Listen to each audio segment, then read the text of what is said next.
Welcome to Watch Mojo. And today, we're continuing to name the quintessential bands from each state in the United States, in alphabetical order from Montana to Wyoming. Most my God, he brings me joy.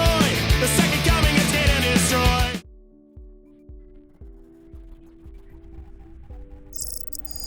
Mission Mountain Wood Band, Montana. Big Sky Country hasn't built an especially big music scene since contributing to Americana as we know it. Then again, no group could capture its essence as excitingly as the Mission Mountain Wood Band. Well, in the mountains there's a fountain of love named Sally. There's a full moon shining down a moonshine valley. The ensemble originated in Missoula with a bluegrass-centric country rock that brought Montana's roots into the future in the 1970s. So, by the 1980s, they rebranded themselves the Montana Band. Their hot streak eventually ended with the departure of frontman Rob Quist and a plane disaster that claimed 10 lives. They later reunited under their original name, but never rose much above a cult following. Sure be a sight, but you can heal me tonight. Of course, M2WB hangs high over Montana and true connoisseurs of modern bluegrass.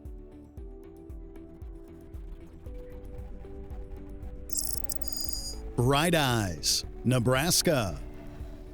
During the quiet emergence of indie folk in the late 90s, Bright Eyes cranked things up. You just can't sustain the pressure where it's placed. Connor Oberst was already a star in Omaha's punk scene as the frontman of the emo act Commander Venus. As Mike Mogis and Nate Walcott helped enrich that with the poetry of stripped-down Nebraska folk, Bright Eyes represented raw American indie in its truest form. Their limited commercial appeal was more than made up for with immense praise from critics and a lasting impact on their genre. Expensive jokes and cheap thrills cost a lot. Granted, that genre is hard to nail down. Even after the trio's 9-year hiatus and strong solo careers, what is certain is that Bright Eyes have done Nebraska proud.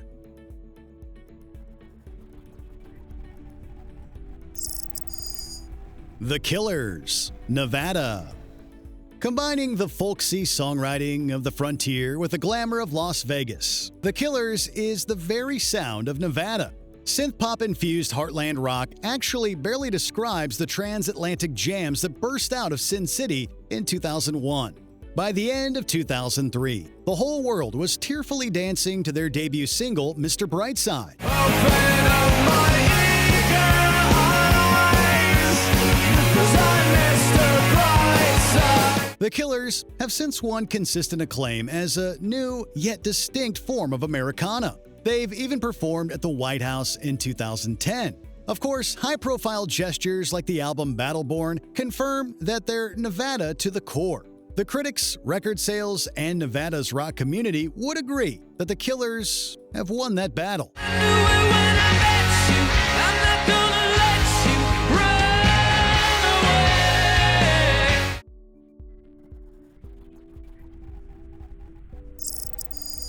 The Shaggs, New Hampshire. New Hampshire millworker Austin Wiggin had big plans for his 3 daughters when he assembled a band with limited means and training. Let's hope the Shaggs' 1969 debut, Philosophy of the World, was young rockers directly defying their parents. You can never get anybody in this world. The album was an undeniable technical mess, but the thoughtful songwriting's mix of pop and proto-punk felt inspired. Their cult status heavily influenced artists like Carla Bley, Kurt Cobain, and Frank Zappa. The Shaggs solo album was thus reissued in 1999 as the once-dismissed act became celebrated as a precursor to the outsider music movement. It's time for games, it's time for fun, not for just one, but for everyone. The Wiggins sisters would be the first to admit that New Hampshire has produced much better musicians, but fewer better epitomize the Granite State's revolutionary grit.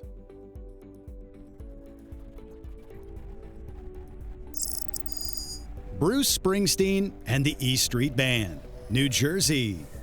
The powerhouse poet Bruce Springsteen is considered a master impressionist of modern America. Never mind New Jersey. Guns were higher, even if we're just dancing in the dark.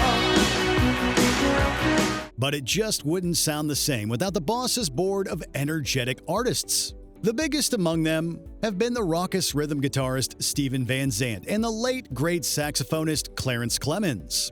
These roses of the Garden State have joined awesome talents from across the U.S. to enhance Springsteen's storytelling with equally epic musicianship. I'm working on a dream. I will chase the trouble away. Certainly, the live shows have to be seen to be believed. For all his renown as one of rock's great songwriters and frontmen, Springsteen credits the E Street Band with truly leading the New Jersey Spirit's global conquest.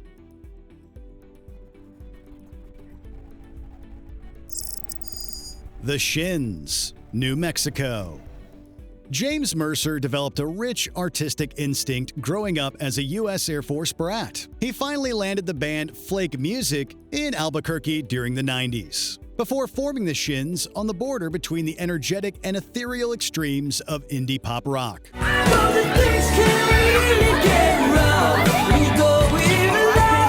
This made them one of the critical and commercial highlights of the budding movement going into the 2000s, and they've remained indie leaders ever since.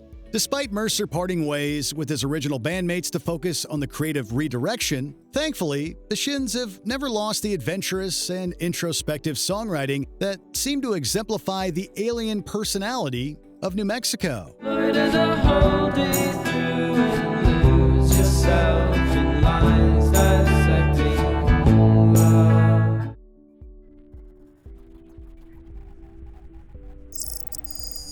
The Velvet Underground, New York. New York's namesake city is unquestionably the center of the American melting pot. It wasn't until the mid-1960s that a band could capture the metropolis's distinct modern identity. Thousand dreams that would awake me. The Velvet Underground emerged from the Warhol scene to speak vividly both of pop culture and to the outsiders. Their groovy yet sardonic noise laid the foundation of punk rock as it would be realized by the Ramones. Talking Heads would also cite the Velvet Underground as a catalyst for their spread of new wave. These three groups are arguably the most responsible for turning NYC's underground rock into the mainstream.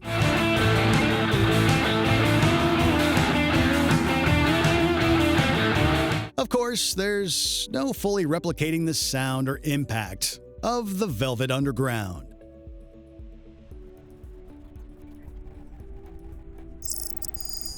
Ben Folds 5, North Carolina. The Tar Heel State's culture may be too close to the middle of the U.S. to link to one style of music. Southern culture on the skids may come closest as cult Southern rockers with a surf rock attitude. But the mainstream success and impact of Chapel Hill's Ben Folds 5 can't be underestimated.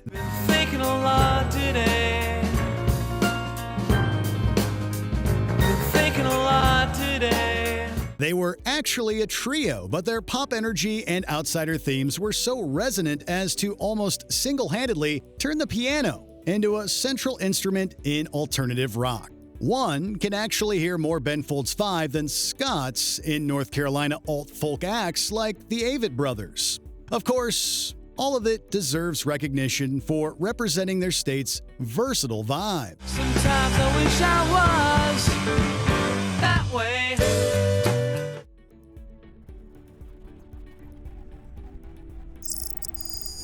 Secret Cities, North Dakota. Solo singer-songwriters have always dominated the music scene of this state, synonymous with rugged individualism.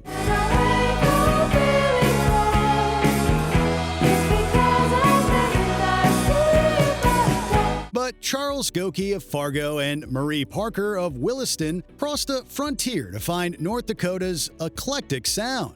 Drummer Alex Abnos rounded out Secret Cities as an indie folk gem with a lively experimental atmosphere rooted in psychedelic pop. This remarkably cohesive and exciting mashup has been thrilling the Midwest since the 2000s, but has sadly seen little expansion beyond a cult following. A memory of ghosts that haunts your heart. This may be a reflection of North Dakota's obscurity in pop music, yet Secret Cities' prolific and acclaimed output prove that the Rough Rider state is really a hidden gem.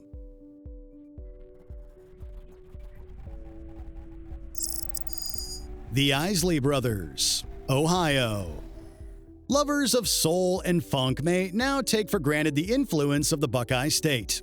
In fact, the history of the genres can be heard in the Isley Brothers of Cincinnati. Pop that thing. Bang, bang, bang. Bang, bang, bang. Pop that thing. They started in the 50s as a vocal trio backed by the seminal session group The Wrecking Crew, with the addition of two more brothers on bass and drums giving them more control over their style. The Isley Brothers refined the juxtaposition of serene melody and thumping rhythm, and they've never stopped evolving throughout their amazingly prolific run across 7 decades. It's 2 a.m. and just getting in, about to check my message. No one is called but my homies and some bill collectors. There will never be another group like the Isley Brothers, though Ohio's place in the soul family is towering.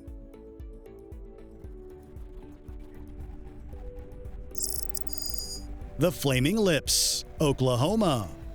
The old ways have not been forgotten by these Oklahoma City pioneers in the psychedelic rock revival.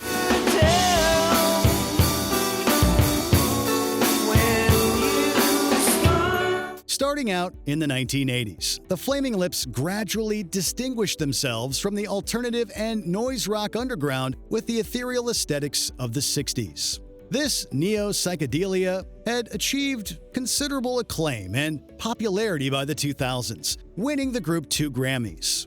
Even higher was the honor of Do You Realize, being named the official state rock song of Oklahoma in 2009. It's just an illusion caused by the world spinning.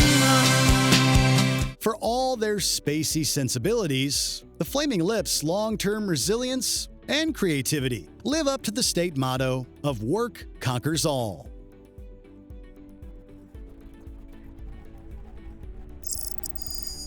The Decemberists, Oregon. The most populous city of Oregon is at least the capital of American indie music, and it doesn't get much more Portland than the Decemberists. This is why we fight, why we lie awake. Their endlessly infectious blend of rock, pop, and folk placed them at the forefront of their movement's unlikely transition into the mainstream. All the while, Cullen Malloy's flair for mythical and expressive storytelling has helped to bring classical Americana into the New West. Did it make you better? Did it make you better? The band has topped the Billboard 200, earned Grammy attention, and consistently sold out live shows noted for interaction with passionate fans. Having never sold out their art, though, the Decemberists exemplify Oregon's independent spirit overall.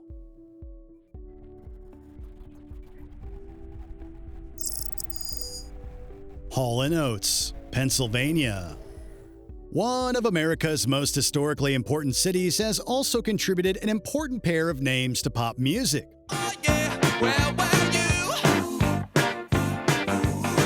you make my dreams come true. Daryl Hall and John Oates' blend of soft rock, soul, and R&B perfected the Philly sound developed by the songwriting duo Gamble and Huff. Hall & Oates have been sticking in the whole world's head since the 1970s, scoring 8 platinum albums and 3 American Music Awards. Watch out, boy, she'll chew you up. Oh, here she comes. She's a man eater. But after business conflicts came to a head in 2023, there's sadly no love lost between these two heroes of the city of brotherly love. Still, they'll always be the pride of Pennsylvania for fans of sincere and groovy music.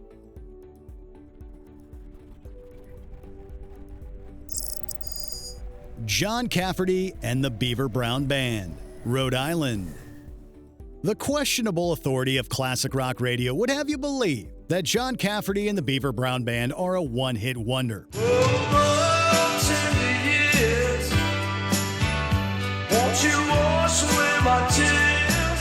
Before contributing on the Dark Side and other songs to the film Eddie and the Cruisers, the Narragansett natives were legends in the New England bar scene. Their mix of old-school rock and roll and hot-blooded heartland could out-Springsteen. Unfortunately, the stylistic parallels limited Beaver Brown's commercial prospects until their big screen breakout in 1983.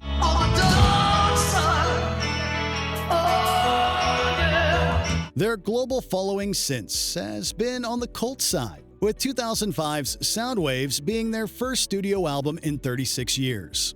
The fact is that Beaver Brown's blue-collar might and versatile spirit are doing Rhode Island proud to this day.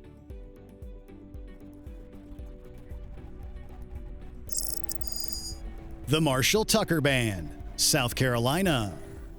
American rock doesn't get much more southern than the Marshall Tucker Band. In fact, they are credited with pioneering the southern rock genre and the jam band scene.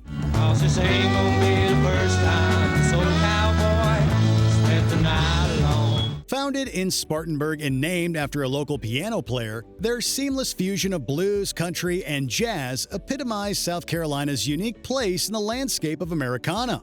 It harmonized tradition and innovation with an extensive catalog that has been exuding culture and catchiness since the 70s.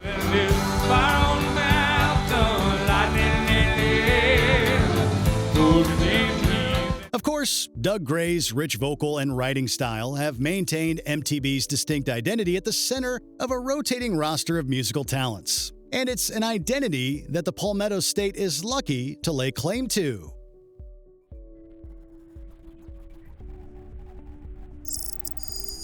Indigenous, South Dakota. South Dakota's musical roots run deep with Indigenous. Now we don't wanna go back to the way we were. The three children of prominent activist Greg Zephyr, plus their cousin, formed the hard blues rock group in the 90s with an emphasis on their Dakota Nation culture. Despite multiple personnel changes through the years, the diverse array of powerhouse musicians are united by an expression of Native American heritage, its resilience, and its place in universal social issues. Mato Nanji's explosive guitar work is just a bonus.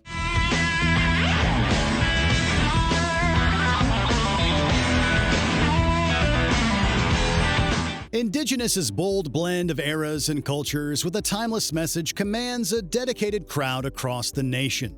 Their 2021 induction into the South Dakota Rock and Roll Music Association merely cemented their long understood importance in their community.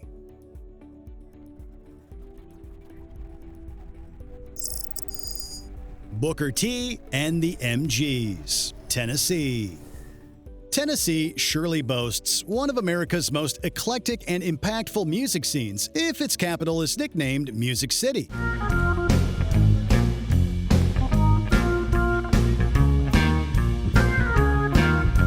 Nashville distilled the state's influence on country music, though the Charlie Daniels Band is one of the few iconic local groups. Besides, real Tennesseans know that the heart of their art is Memphis, and that one band tells its story. Booker T and the MGs was one of America's first integrated pop bands. The black and white members' balanced songwriting input distinguished their mostly instrumental R&B with elements of jazz and rock.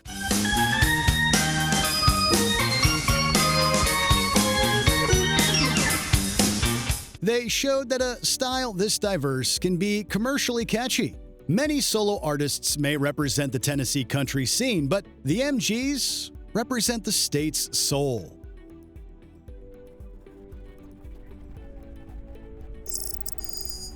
ZZ Top, Texas. Since Houston at the turn of the 1970s, the blues rock three-piece ZZ Top have been grooving fans with funky rhythm and boldly suggestive lyrics. Give me all your loving, all your hugs and kisses too. Their sharp-dressed wardrobe and long beards, save for the clean-shaven drummer Frank Beard, make them all the more iconic. But ZZ Top aren't just rock star sleaze at its finest. Their creative style and storytelling tap into the most esoteric yet definitive elements of Texas culture.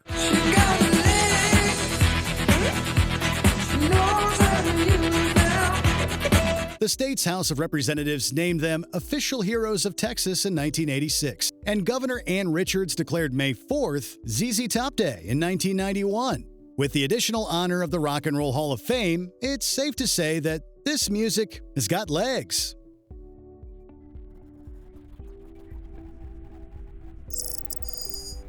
Neon Trees, Utah.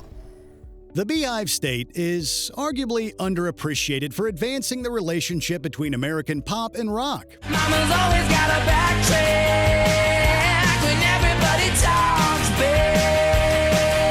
big. It started with the Osmonds becoming one of the first modern mainstream family bands, and The Used was one of the leading emo acts of the 2000s.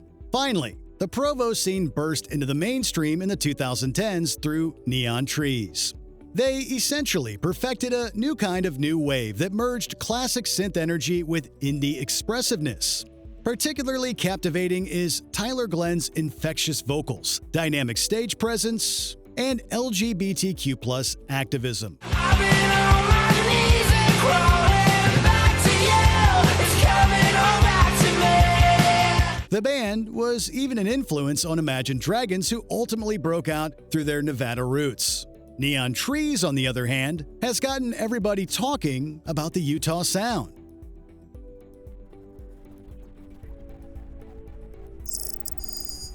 Fish, Vermont. Back in the 80s, a new musical frontier in New England started at the University of Vermont. Prog, psychedelia, jazz, funk, and folk only begin to describe the elaborate style that won Fish a dedicated fan base. Trying to find a way to, but there's nothing I can say to make it stop. And the way they succinctly combined these genres with virtuosic musicianship made them a global sensation that led the revival of the jam band movement. They even inspired so-called fishheads to build a traveling community on catching epic concerts that span hours on hypnotic improvisation. Fish are a phenomenon, a prolific and mega-talented cult favorite that has found almost incomparable success in the mainstream.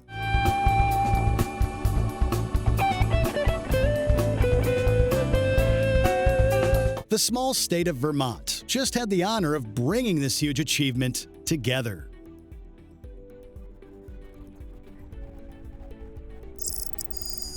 Dave Matthews Band, Virginia.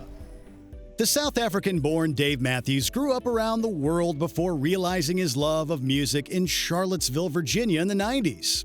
There, he assembled a talented jazz and rock ensemble to complement his folksy songwriting. Yeah, it's crazy, I'm thinking, just knowing that the world is round. Matthews' poetry, charisma, and distinct vocal style would become an unlikely pop sensation, earning him a place in the Rock and Roll Hall of Fame. But the powerful musicianship of his backing band has won just as much acclaim. As a key name in the jam band revival, the group is particularly renowned for sprawling live performances with regular composition changes. Sometimes it's easy to be myself. Certainly, the Dave Matthews Band shines a light on Virginia's versatile sound at its most cohesive and catchy.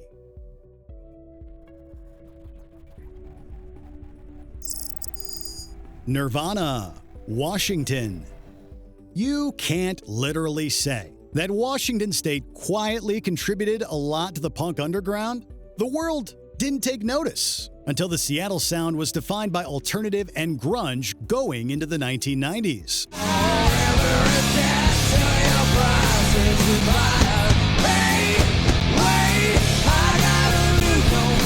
Fans argue their favorite acts among the likes of Pearl Jam, Alice in Chains, and Soundgarden. But there's no arguing the unique rawness and success of Nirvana. Kurt Cobain brought philosophical songwriting and infectious guitar riffs to iconoclastic hardcore. without sacrificing its maverick mindset or intense concerts. Their popularity is typically cited as the moment when mainstream rock became truly dangerous again.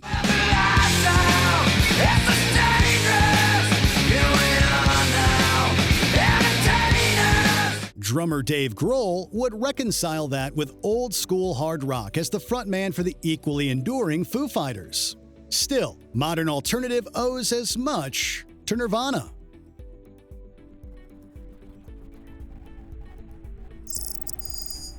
Karma to Burn, West Virginia. The liner notes for the Bob Dylan album Desire contain the passing line, "I have a brother or two and a whole lot of karma to burn."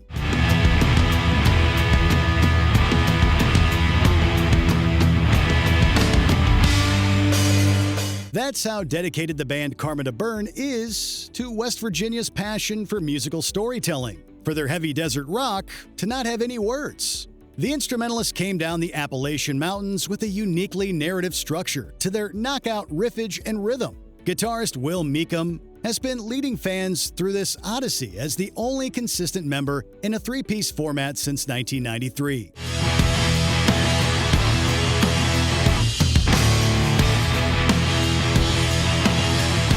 His shocking death in 2021 thus marked the end of Karma to Burn. But their legacy in the Mountain State's adventurous rock scene stands particularly tall.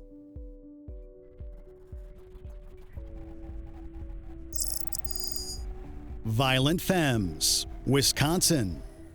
Are folk and punk really that different in iconoclastic terms? Violent Femmes surely don't think so, as they bridged the stylistic divide between these genres in the 1980s Milwaukee underground. It's gone, daddy gone, love is gone, it's gone, daddy gone, love is gone away. They then quickly gained a cult following for grounding the intensity of punk with vivid, nonconformist storytelling. This would be a crucial influence on the rise of grunge, pop, punk, and other alternative subgenres in the following decade. Their influence echoes all the way to indie acts like fellow Wisconsin icons Bon Iver. Of course, Violent Femmes have stayed one of a kind behind Gordon Gano's idiosyncratic voice and lyrics, speaking to an outsider culture that was and continues to be on the rise. But what worries me then is when I wake up, if it might be worse. Before we continue, be sure to subscribe to our channel and ring the bell to get notified about our latest videos. You have the option to be notified for occasional videos or all of them. If you're on your phone, make sure you go into your settings and switch on notifications.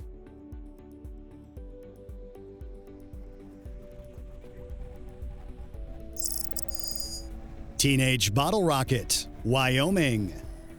Somewhere between hardcore and pop punk, Teenage Bottle Rocket pretty much exploded underground rock going into the new millennium. Yeah, you don't need to know the reason why, just shut up and get wrecked, 'cause now it's time to skate or die. Twin brothers Ray and Brandon Carlisle emerged from the humble town of Laramie, Wyoming with a subversive songwriting attitude and an upbeat twist. Fans note their exceedingly catchy style's roots all the way back to the early days of punk.